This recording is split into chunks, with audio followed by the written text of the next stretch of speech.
l'envers. Le château qu'on peut voir ici aujourd'hui, il date du XVe siècle.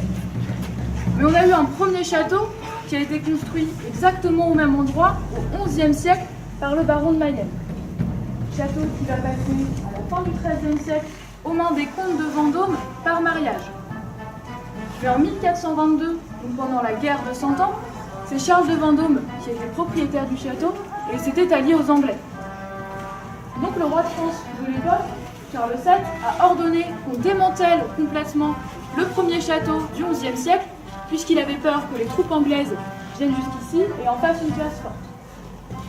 Il a eu raison, puisque les Anglais sont arrivés quelques temps plus tard, et ils ont pris possession du Bamène et donc de la Célé-Château pour 30 ans. Mais en 1458, le fils de Charles de Vendôme, qui s'appelait lui Juan II de Vendôme, a obtenu l'autorisation de reconstruire un château puisqu'il était allié du roi. C'est donc le château qu'on a devant nous aujourd'hui. Ce château a été construit en seulement un an, entre 1458 et 1458.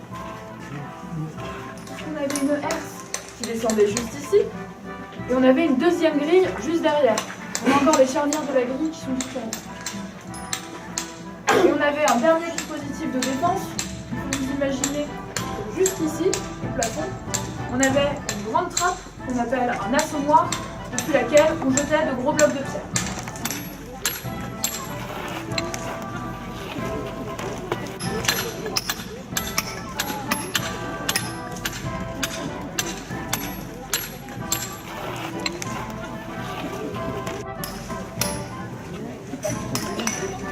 C'est en fait un rôle de protection.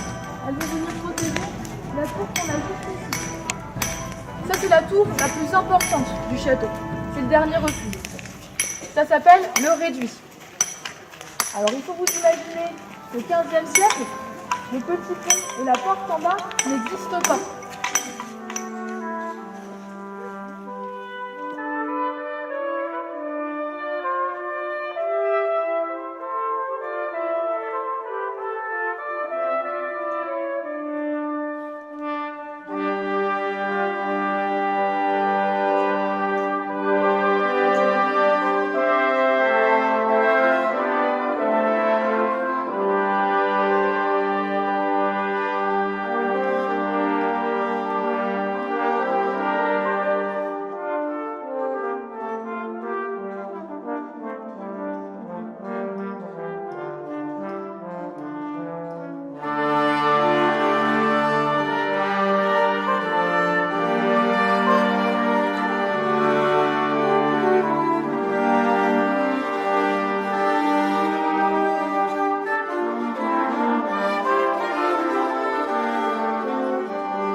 Ici, on est pile poil entre les deux tours du corps de logis.